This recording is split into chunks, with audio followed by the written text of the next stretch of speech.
So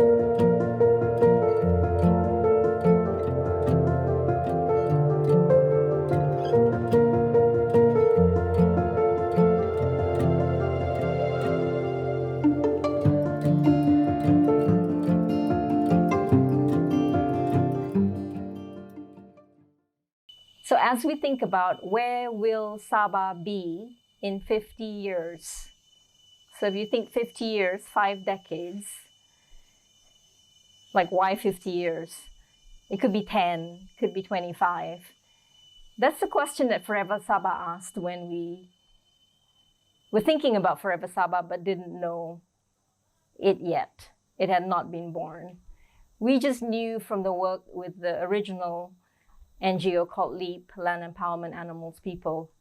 We saw that our issues had themes and there was something systemic going on, but we couldn't put our finger on it. We just knew there were issues with this and that and this and that, and those were the fires that were, all over the place. And we also saw the energy that was bubbling to address those very central issues. So we asked this question, and we workshopped for 2 years with government, civil society, communities, academia, private sector, logging folks, palm oil folks. And we asked this question. That's the only thing we did was ask this question. We didn't have anything else. And then we, of course, had flip charts and Post-its and all that. And then we just listened to what people said. And over 2 years and many, many, many workshops with thousands of people, the vision of Forever Sabah emerged. And it was not that people said, oh, we want more, more government institutions, or more laws, more protected areas. People wanted the fundamental design of our economy to change, away from being linear and extractive. So meaning, what does linear and extractive mean? It just means if you have a resource here, and let's say it's a hutan, meaning the economy of Sabah from our colonial times was, let's cut all this and create wealth. Let's just use the symbol, but it can also be the symbol or whatever symbol.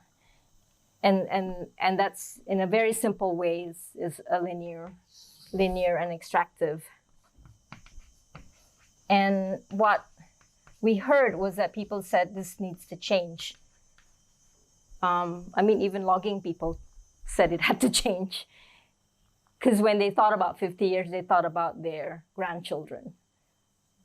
And they were like, okay, where will it be? Well, probably not in a good place.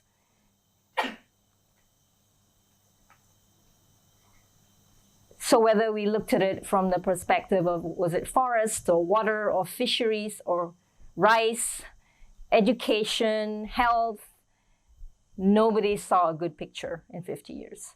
I don't think anyone said, that's the Sabah I want to live in. And what, again, like I said, what emerged was the essence of Forever Sabah today, which is shifting it to what we call a diversified. So I really feel like a teacher, I apologize. The diversified, equitable, and circular economy.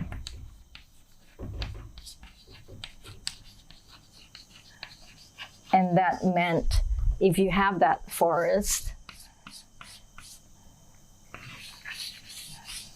how do you create a system where you just take what you need and you take what is not endangered and you protected the other ones and gave them a chance to live, and then you create a system that is a loop. So you will have this forever. That's why Forever Sabah. So whether it was food, ag, fisheries, forests, water, soil, infra, energy, waste, livelihoods, enterprise, etc., etc. The key philosophy, the central philosophy was circular. And of course, this being core. So what does that mean? What does that look like, kan? Based on where we are today, which is a very, very few. Say lah, let me put 2 Sabahans here. Or let's put 3. And then, oh, I'm sorry, they're here. They're here. Because they have the wealth. And then many, the masses. Or everybody else. Everyone else. The community is here. You guys with me? Yes? Okay. So it became a 25-year, how do we transition if we were to do this? And so we decided it was going to be in what we call waves of 5 years each over the 25 years. But that doesn't mean that we end there. But if we were to transition from here to here on these things, but not limited to this. Yeah, so that became the Forever Sabah vision. So we started with that idea, and then it got created from all those workshops. Today, many of you are within Forever Sabah as a suite of programs and projects. There's maybe 80 people, 70 people, maybe 15 projects. We work with, nothing that we do is alone. Everything that we do is with partners and collaborators. I would say we have a few key principles. One is humanizing the process.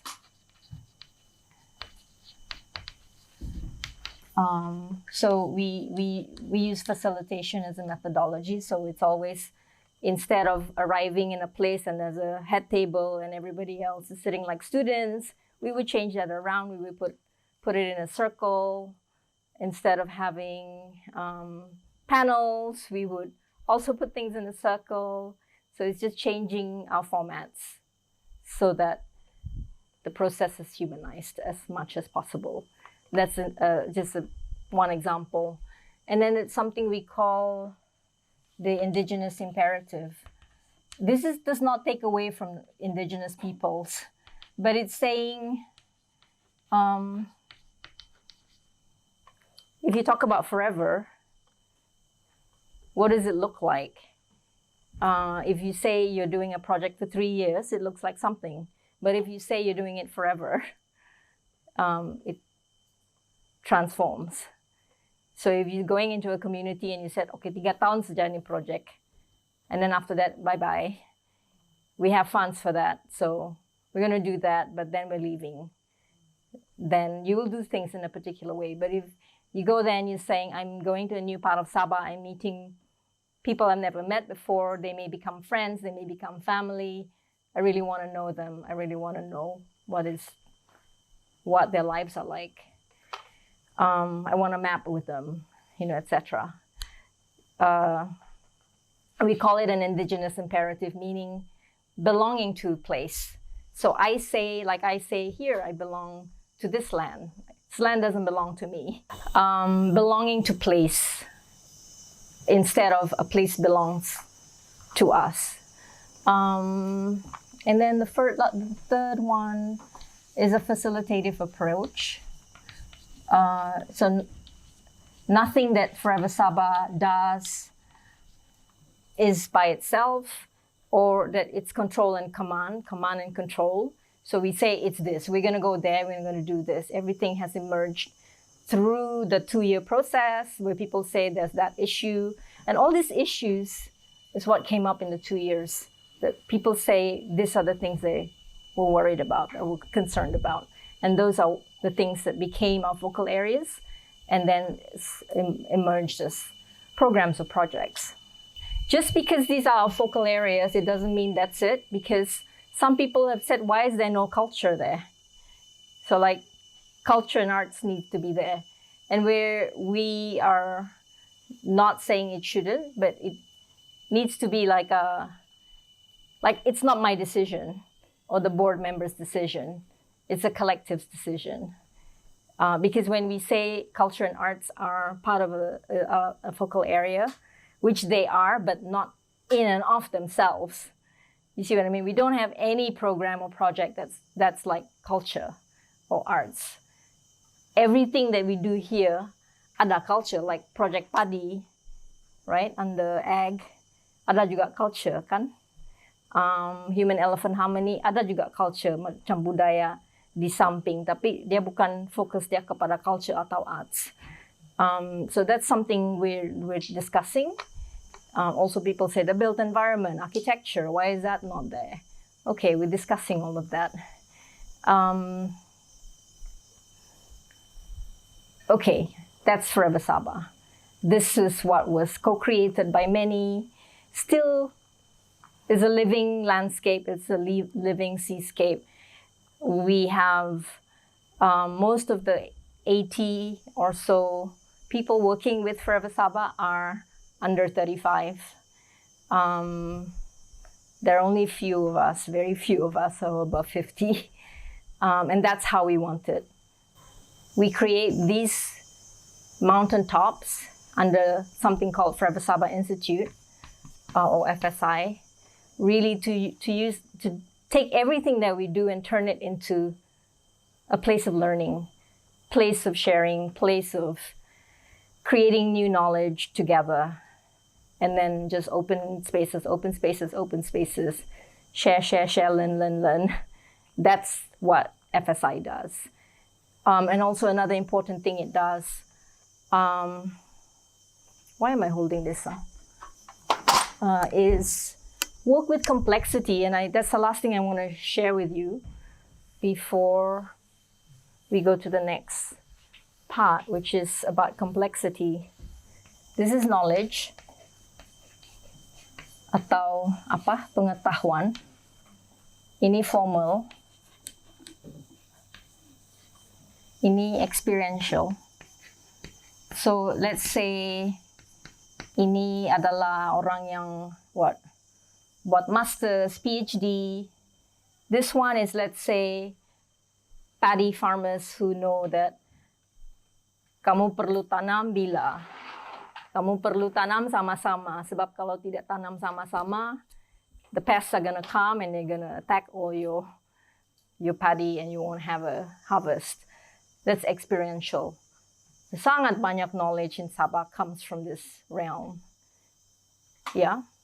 But we, of course, look up to this lah. I mean, that's why we go for higher learning.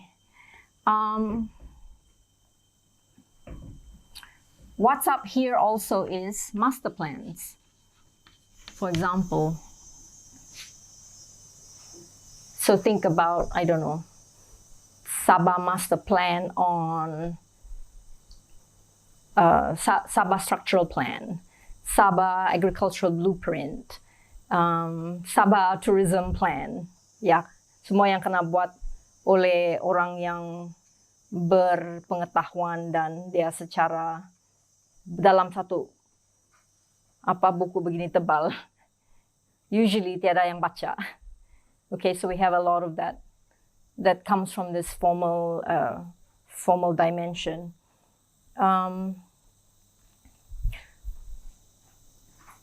So how is a master plan? Apa macam dia kena implementasi? Kita punya polisi sangat banyak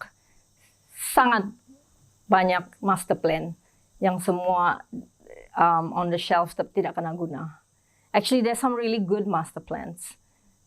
So the reality is, because of the experiential coming from the bottom, apa yang dibuat yang top down tuh dia tidak boleh jalan like this because there's a tekanan that comes from here. So it can really only kind of go like this way. It will never reach the ground. It will never be fully achieved.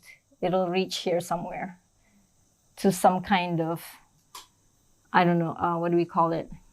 Some kind of scenario. This guy is here in the experiential world. You can, they know how to plant rice.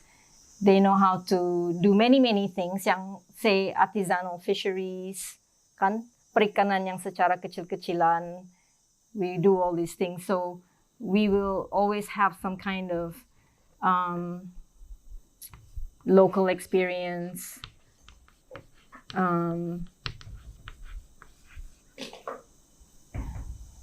And because this is pushing down, it will always go somewhere like this.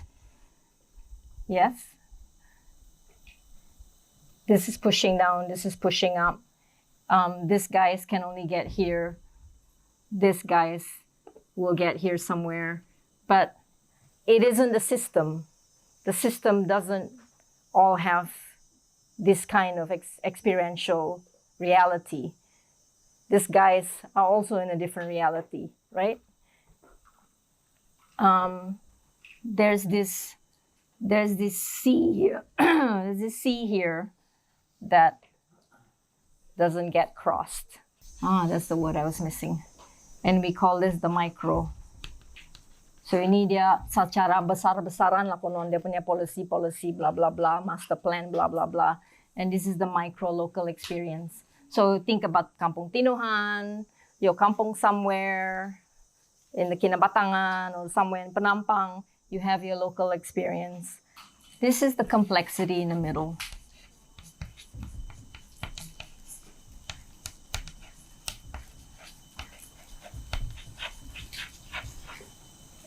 And these guys cannot cross over to this realm, and these guys cannot cross over to this realm.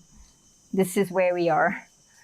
And today, this is in Sabah. I'm not simplifying our issues at all, but many, many, many of our gray areas and issues are existing in this sea of complexity. What if we actually work here? What if we paid attention here? What if we looked at these issues? But also understand who's here, who are the players here, who are the players here, what is the knowledge here, what is the knowledge here, and what is this gap here, which is rich and complex and full of life and meaning, but,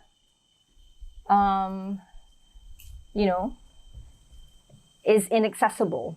So there's a divide. And this is what politics plays with. Why? And then you have the power that, the powers that be, and then you have the little folks on the ground. I think what Forever Sabah does try to do is see this system, understand who's doing what, playing with what, and try to use the humanizing the process, the indigenous imperative, and facilitative approaches to create spaces di sini. Create many, many spaces for some kind of conversation.